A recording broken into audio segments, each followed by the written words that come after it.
Welcome to this session, Coach the Mindset if you expect to change the behavior. My name is Mike Hawkins. I'm an executive coach, management consultant, author, and president of Alpine Link Corporation, a boutique consulting company. One of the most difficult tasks we have as managers, HR professionals, parents, and friends is helping people change in some way. In fact, there are people who say helping people change is an impossible task. But people do change. Change is possible. In this session, you'll learn a proven approach to helping people change. I'll review the challenges with change, the areas to target when coaching people through change, and a step-by-step coaching approach that focuses on shifting people's mindset before shifting their behavior. There's a lot of content in this presentation, so at the end, I'll provide a link that includes all the narrative I'll be sharing so you have it for future reference. Julie is a solid performer in her role as project manager. Since joining the company 2 years ago, she has consistently met expectations. She manages project personnel, ensures work is completed on schedule, and provides timely updates to the company's executive team. However, there is one area in which Julie doesn't do well: listening. She is good at talking and telling people what to do, but not so good at letting them have a voice. During the past year, Julie's boss, John, received several complaints about her from the project team. In various ways, her team said they didn't feel heard or valued by her. John shared the complaints with her when he received them. As part of the discussions, he and Julie talked about the importance of giving her team a voice and her need to be more empathetic to their needs. The conversation ended with Julie agreeing to be a better listener. Yet, Julie continued to use her telling style of management. John didn't know that Julie's habit of not making people feel heard was something she had done for many years. In prior jobs, she had been the target of similar complaints. Despite the complaints, she continued with full awareness of what she was doing. Even more perplexing, she not only knew she needed to improve her listening skills, she wanted to improve them. Entrenched behaviors like Julie's are difficult to change. People can know they need to change, but don't. They can even want to change, but don't. There are examples everywhere. People want to improve their fitness, but consciously don't make adjustments to their lifestyle. They want to eat less, but ask for second helpings. They want to exercise, but make up excuses not to. Employees want to earn more money, but don't invest in their development. Managers want to better delegate, but don't let go. Homeowners want to make long overdue home repairs, but spend time instead on social media or watching television. People remain complacent with the status quo, even when it doesn't take them in the direction they aspire to go. Clearly, intentions are good, but insufficient when it comes to moving people out of established habits.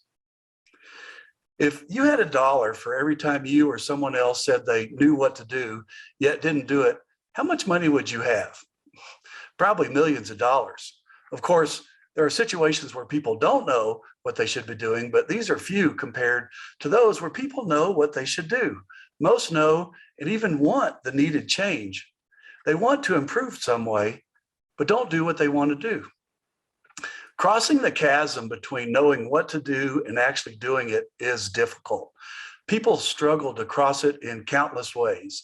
People come up with just about every excuse not to cross it. I don't have the time. I don't have the energy. I can't do it right now. I'll do it later. Yet later never comes. Why don't people do what they want to do to improve themselves and their circumstances? Is it a lack of self-control? Is it a lack of knowledge or ability? Laziness or lack of prioritization? Absence of motivation or belief? Innate personality limitation? Or limited time, resources, or support from others? Yes, it could be any of these and many more, but at the most basic level, not changing what we do is a result of how our brains work. Habits are networks of interconnected neurons in our brains. When we do something repetitively, these networks form and strengthen. When we change a behavior like writing our name with our non-dominant hand, we no longer use our existing network. We start a new network, which has to compete with our old network. Depending on the change, not only does our brain have to create a new network, our cognitive decision-making brain, our lateral prefrontal cortex, if you want to know what that is, has to compete with our instinct brain, which is composed of our amygdala, our ventromedial prefrontal cortex, and our ventral striatum. I'm sorry about that. But that's the parts of our brains that is involved in our instinct. So change, therefore, requires controlled effort, attention, and repetition. Too bad doing what you should isn't as simple as taking a pill or undergoing a procedure or attending a course, joining a gym, or hiring a coach. These can help, but often fall short of making lasting change to people's underlying behaviors. Yet people spend a ton of money in hopes that external means will do for them that which they can't do for themselves. How many times have you tried to help someone develop or change in some way? How many times have you visited a family member or met a friend at a coffee shop or had a discussion with a colleague at work to help them improve themselves or their circumstances? Maybe you worked with a free-spirited friend who needed to better manage her finances, an underperforming employee who struggled to meet his job expectations, or a manager who micromanaged instead of led, or a relative who drank too much, or a parent who wasn't parenting, or a coworker who outsourced her self-esteem to social media. How'd it go? If you're like most people, helping others change produces limited sustainable success. In fact, it rarely works. Yet people do change. Addicts quit smoking and stop drinking. Kids learn to behave, at least eventually. Employees develop new skills. People learn self-control and make permanent changes to their lifestyle. Spouses learn to be more compassionate, respectful, and patient with each other. So what's the difference? Why do people successfully change in some ways, but not in others? Why do some people change and others don't? Think for a minute about your successful experiences with change, either personally or professionally. When have you or others in your circle of influence made a sustained change in behavior? When did someone make a permanent change to their lifestyle, or in their people skills, or in overcoming a significant shortcoming? Can you think of a lasting change that someone made? What was it? Now think about what enabled the change. Was it due to the likelihood of dire consequences if the change wasn't made, like getting fired or divorced? Or was it due to a formative experience like barely avoiding bankruptcy, going to jail, or even dying? Yes, for sure, consequences and formative experiences foster change. But does change only happen through truly adverse events? The answer is no. There are other change agents as well. Change is possible, and there are many agents of change. But unfortunately, most change agents are not in your control. As a boss, colleague, friend, coach, or whoever in a position of influence you might be, most life-changing events and consequences are not in your making. As a parent, some consequences might be in your control, at least while your children are at home, but that time also passes. For the most part, you don't control people and you can't force people to change. So what do? How can you influence people you don't have control over? How can you help people make lasting change when they are free to do whatever they want? Well, you have 5 options. Like a heavy equipment operator, you have 5 levers to work with in your cab, or like a surgeon, you have 5 instruments on your operating room stand from which to choose. On one extreme of the 5 options is the option to change people's circumstances that you do control.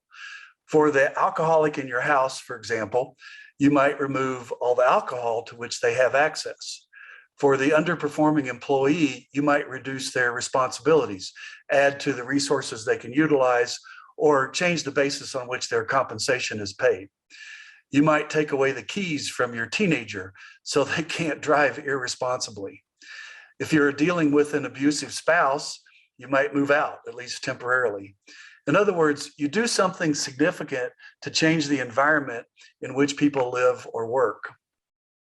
As part of this option, there are also circumstances that impact people that are not changeable by you or anyone else. For example, you can't change people's genetics, parenting, or past experiences. You can't change the weather, politics, or the economy.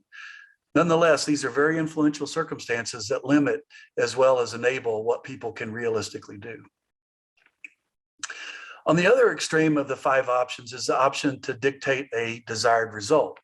You do nothing other than set a clear expectation of a desired outcome. You give an ultimatum. You define a boundary. For the alcoholic, for example, the boundary might be to stop going to bars or drinking altogether. For the underperforming employee, the desired outcome might be to achieve a certain level of productivity, sales, quality, or safety. For your misbehaving teenager, the ultimatum might be 0 tolerance for any certain behavior. In other words, you set an expectation of performance that people have to achieve and sustain, or else. This option is often measurable, as results are typically tangible, although not always. Culture, for example, is a result, but not easily measured.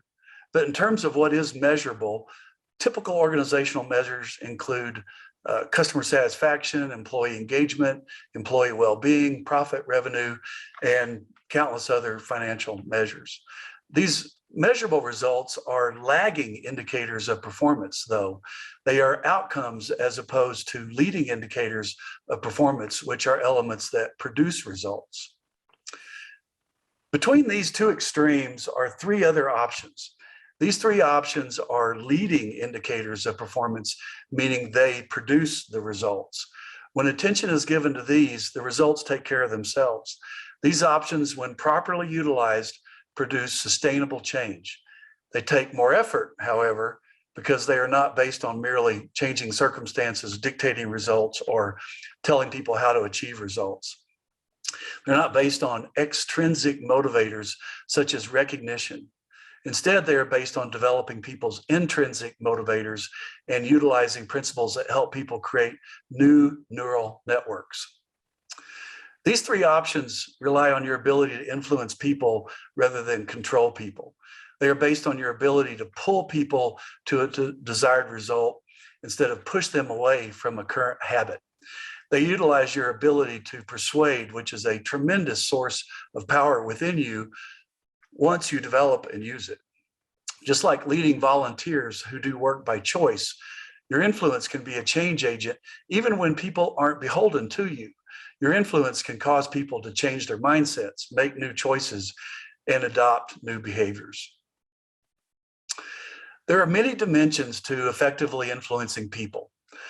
Fundamentally, influence involves reading people, showing empathy, asking questions, facilitating conversation, uncovering root causes, building people's motivation, gaining buy-in, making change believable, and helping people assume ownership for their course of action.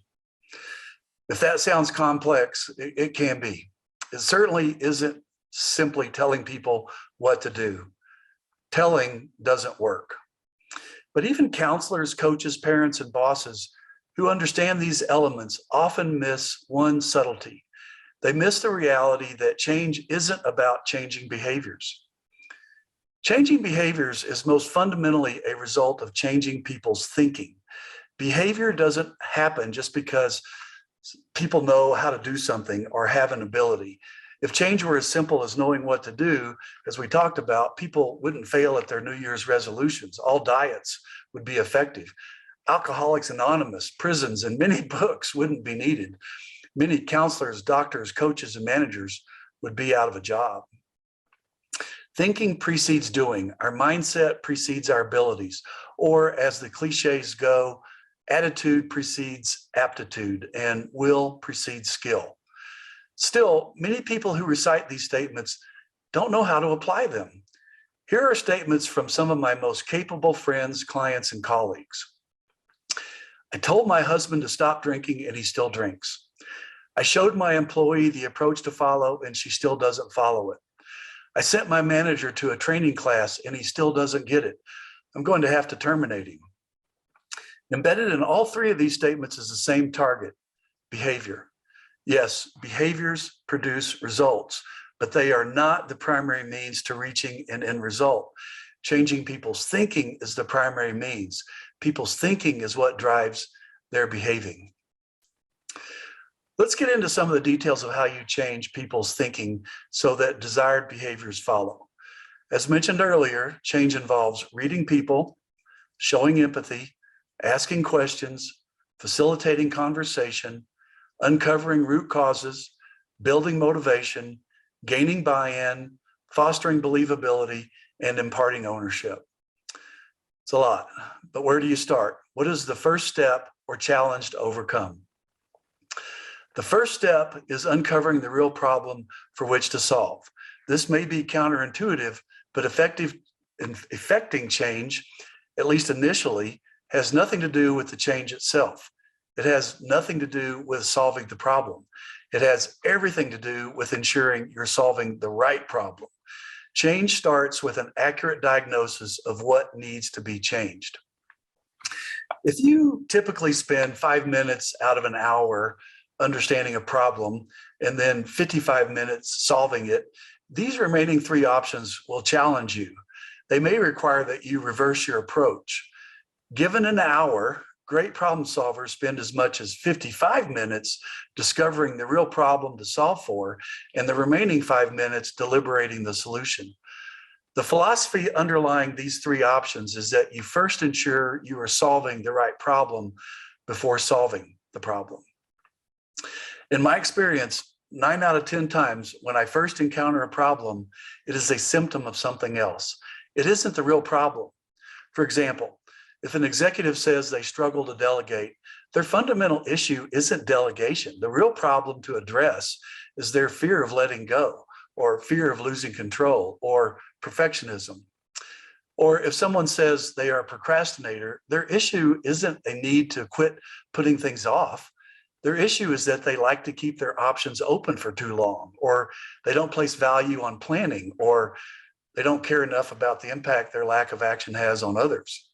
And these, in most situations, when first encountered, the obvious behavior to be changed is not the core issue to be addressed.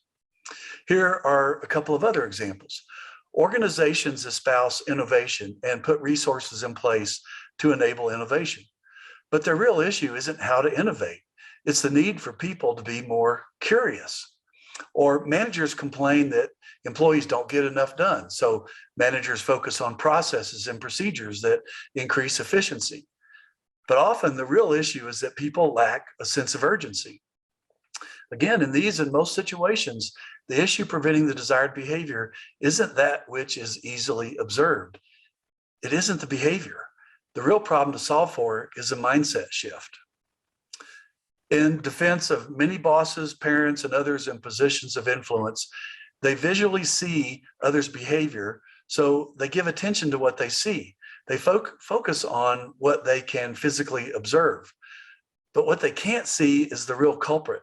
People's unseen thinking causes the unseen behaviors. If you're a leader of change who focuses more on people's thinking than on people's doing, good job. You are undoubtedly influential and successful. But here's one last test. What are your values? Or what are your organization's values? If your values are attributes like innovation, teamwork, or quality, check yourself. These are behaviors, and unless you have the mindset that precedes these behaviors, you're missing the target. Focusing on people's mindset is a subtle difference from focusing on people's behaviors. In the course of influencing change, understanding how people think is the start, not the end. The next step is doing something with that understanding. It is shaping people's mindsets. Great coaches, leaders, and parents lead people down a path of discovery that shapes how people think. They cause people to reflect, inspect, question, discover, and understand new ways of viewing their past experiences, their current circumstances, issues, and their opportunities. If you know anything about psychology, you know that people's mindset includes their conscious and unconscious thinking. Therefore, to change people's mindset, you generally have to tap into both, their conscious and subconscious. You have to help people deal with thoughts and beliefs they themselves might not be consciously aware of. If you didn't think change was hard already, you may now think it's impossible. Not true. People's subconscious includes forgotten memories, core beliefs, values, fears, personality traits, and embedded abilities. Some call these elements muscle memory because they cause people to react instinctively. Just like muscles, they can also be engaged consciously.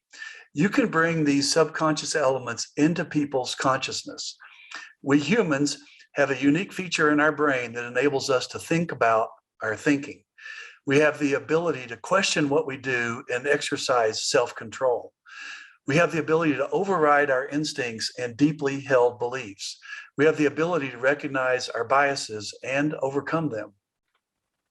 For example, even though we might drive our vehicles without conscious thought while having a conversation with someone else in the passenger seat next to us, with some intentionality, we can stop and think about how we are driving. We can decide to go a different way to work from how we normally go. Or we can intercept our subconscious tendencies, such as judging people or thinking less of ourselves, and replace them with healthier thoughts. We can choose to accept people as well as ourselves, even though our subconscious may pull us in a different direction. With effort, we can even override our innate personality traits. While some traits are virtually impossible to change, for sure, regardless of how much effort is applied, some traits can be overridden, at least for short durations. For example, strong introverts can be more social. Highly conscientious people can ruminate less. So let's get specific about the other three options in your toolkit. These sit between the two extremes of changing people's circumstances and dictating results. Unlike merely focusing on circumstances or results, these options provide the best chance of producing lasting change. The problem with focusing on circumstances is that once they're gone, old behaviors come back. The problem with focusing on results is that once they are no longer expected, old behaviors also come back. The three areas on which great leaders, parents, counselors, coaches, mentors, and friends focus when helping people change are people's subconscious, conscious thinking, and behaviors. But before we drill down into these areas, here's a quick recap of all five areas. If you choose, you can simply dictate results, which can work for some people who already have the skills and the will to do what is needed and they're self-starting. Or you can back up and you can target people's behaviors, or you can back up and you can target people's conscious thinking, or you can back up even further and you can target people's subconscious or automatic thinking. And then if you want to get perhaps at the very beginning or the root, you can influence people's circumstances. People's behaviors are the actions they take that are observable. Actions include what people say as well as what they do. They are skills, abilities, techniques, and habits. They are levels of effort. They are word choices and voice inflections. They are observable physical and emotional reactions. People's behaviors are what most directly produce people's results. Because behaviors are observable, they are generally the easiest of these three remaining areas to target, but not necessarily the best one. Effective influencers generally only target behaviors once a person's proper mindset is in place. People's behaviors are preceded by their conscious thinking. Conscious thinking includes people's approach to deliberate decision-making. This includes framing problems, identifying alternatives, doing analysis, and making decisions. Conscious thinking includes setting goals, formulating strategies, planning, and prioritizing. It's learning, building knowledge, reasoning, judging, and exercising self-control. It is making mental commitments. Conscious thinking is deliberate and intentional. For the most part, this occurs in what neuroscientists call the executive function of our brain. People's conscious thinking is preceded by their automatic or subconscious thinking. Many behaviors also happen as a direct result of our subconscious thinking.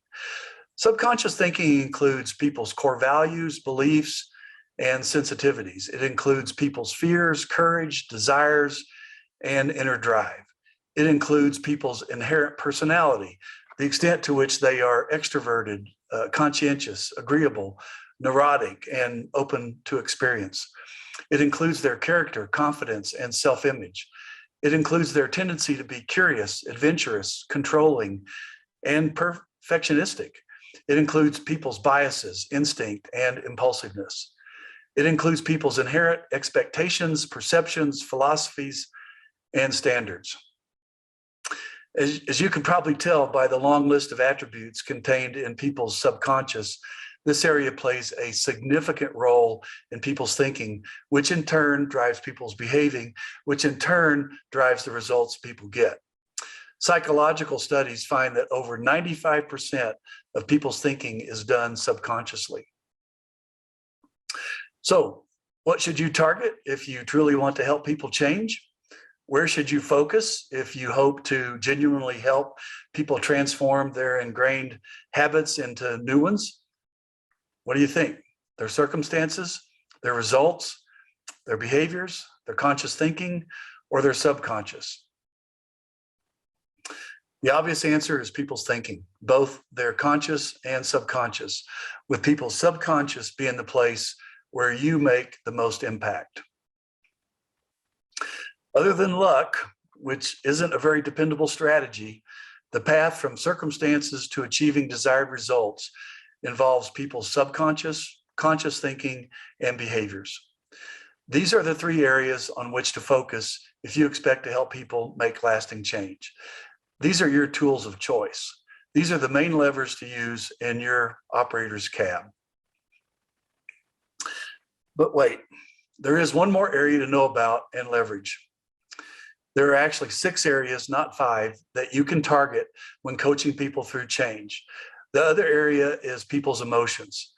People's emotions, including their moods and energy levels, don't always drive behaviors, but they often do and are a key part of the human brain, the limbic system.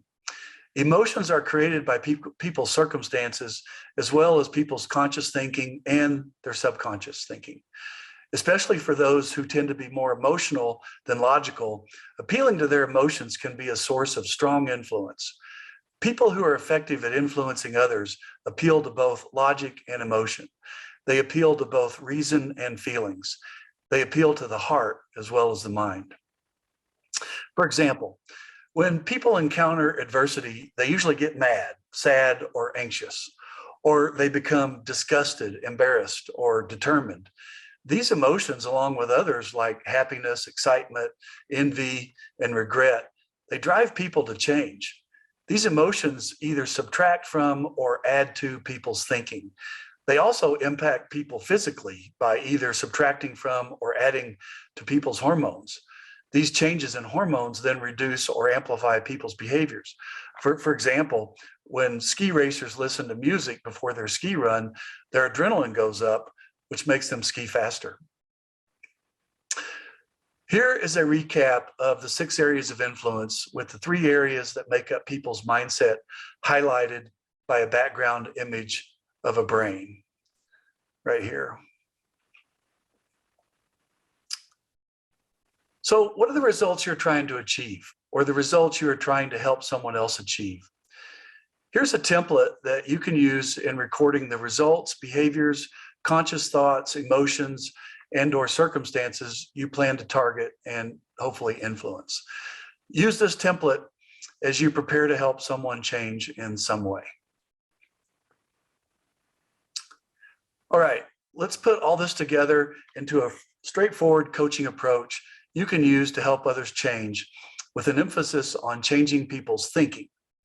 As we go through these dozen principles, consider which ones you do well and which ones you need to further develop. Step 1, prepare. First, decide if the issue is truly worth engaging. Not everything is worth engaging. Ask yourself, by generally accepted standards, is the issue worth engaging?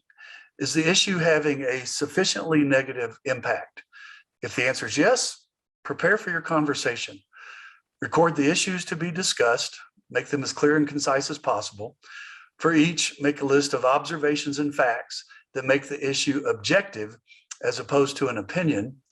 Make note of the negative impact that each issue is having on people, relationships, goals, assets, circumstances, or whatever else is being impacted.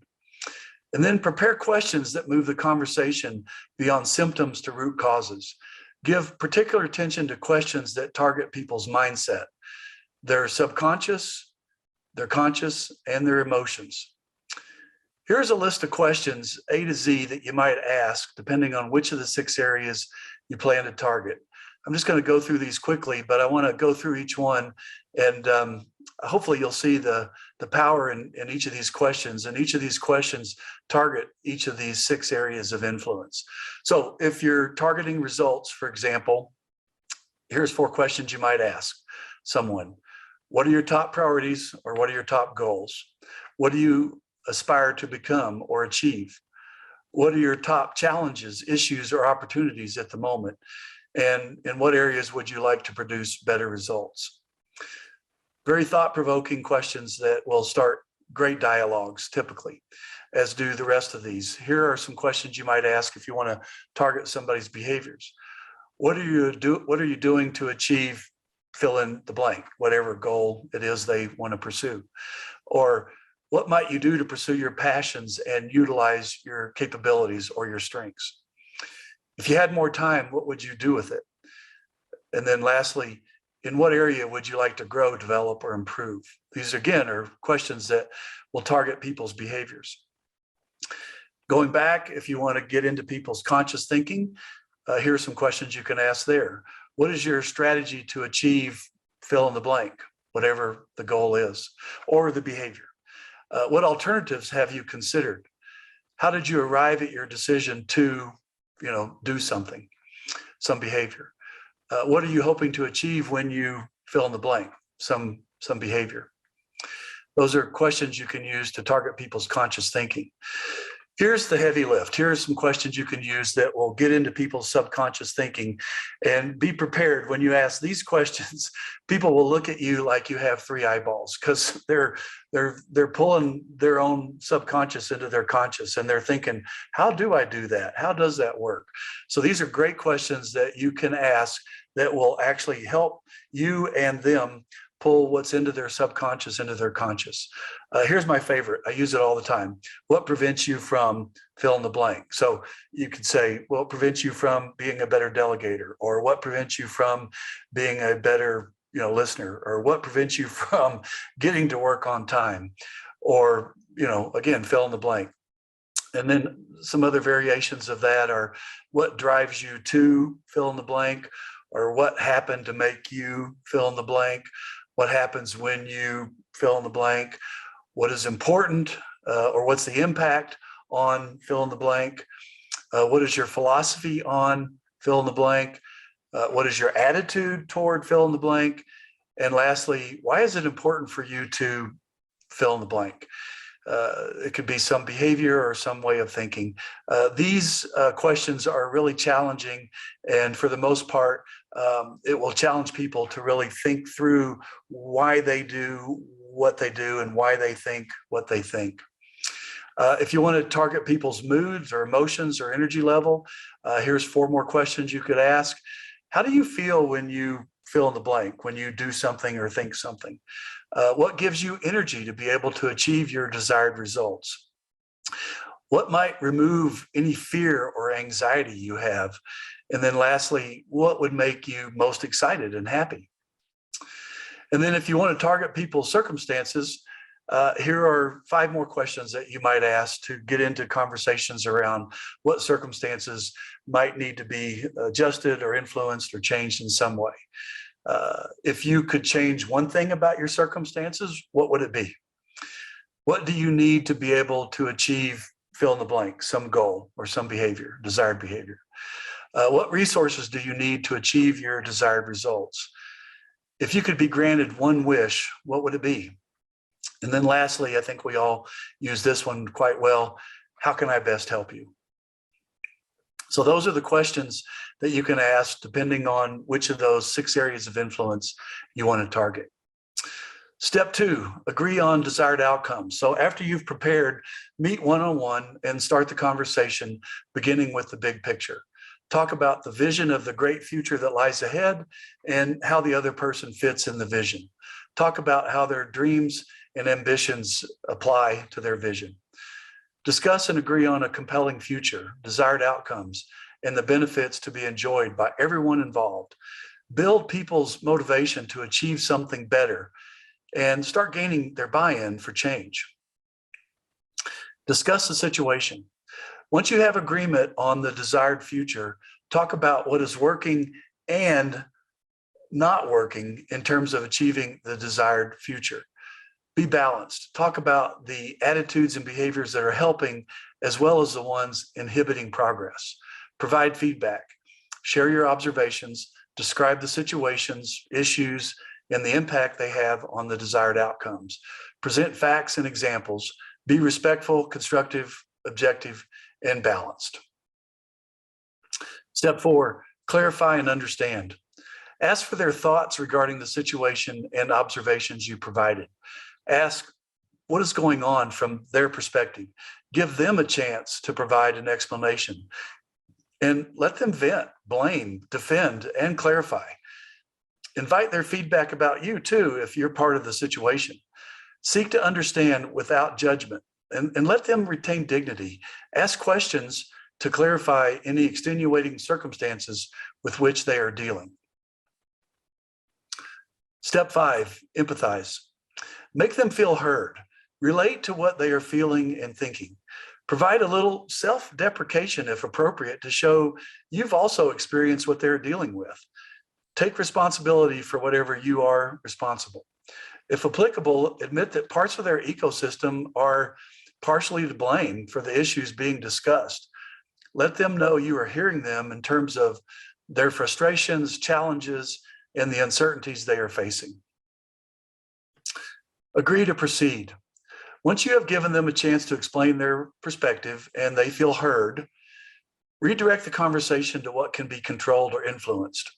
Identify and discuss the attitudes, behaviors, capabilities, decisions, and circumstances that can realistically be changed. Talk about the resources available that might help the situation. Gain agreement to work on the part of the issue to which they are contributing, as well as any part to which you are contributing.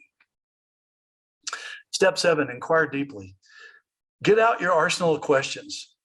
Based on what has been said so far, ask questions that target the areas you think are most likely causing their issues. Rather than tell them what you think, ask them what they think. Guide their self-discovery. Help bring their subconscious beliefs and fears into their consciousness.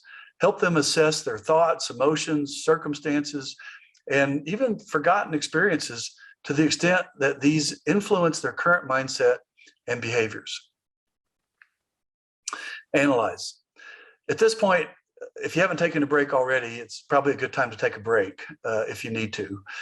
You may need to do more fact finding on the situation or research where to go next in your conversation. Review what you've uncovered in terms of contributing factors and mindsets that are driving the undesirable behaviors. Restock your toolkit with more questions if needed. Find analogies, stories, statistics, and quotes that might help them understand their situation and think about it from other perspectives. If applicable, determine the changes you are willing to make along with any relevant conditions. Seek the counsel of others as needed. Step 9, confirm the issues. Restart your conversation where you left off. Review the list of circumstances, mindsets, and behaviors that inhibit the results being pursued. Add to the list any others that are uncovered. The list might be long. It might be 10, 20, or more even potential root causes. Discuss and funnel them down to the ones they agree are the most important to address. Reframe and merge them as needed. Validate that if these inhibitors are addressed, that the desired results can be achieved. Share any analogies, stories, statistics, or quotes that you found that help reinforce and gain buy-in for taking the next step. Make clear the issues that need to be addressed, why change is needed, and why change is needed now. Step 10. Now, finally, you probably are thinking, you can turn your attention to solutions. After identifying this manageable list of issues inhibiting their desired behaviors, brainstorm solutions for each one. For some, the solution may be implied in the issue, and a brief review of the lessons learned is all that is needed. For other inhibitors, identify what still needs to be done. Identify new ways of thinking that create the desired emotions, thoughts, and behaviors that address the inhibitors. Discuss and agree on the new mindsets and behaviors the mindsets will drive. Make the new mindsets and behaviors believable by giving examples of others who have successfully adopted them. Step 11, agree to a plan. After agreeing to the desired mindsets and behaviors, discuss how to achieve them. Identify what to start doing as well as stop doing to acquire the new mindsets and develop the new behaviors. Include any changes to their ecosystem that can and need to be changed. Identify any learning and development resources such as books, programs, or courses to be utilized. Agree on any counselors, coaches, mentors, or others to be engaged. Include actions that help them avoid old habits and temptations. Include actions that free up time they may need to do the work that is needed. And then make a record of what you agree to so the next steps are clear.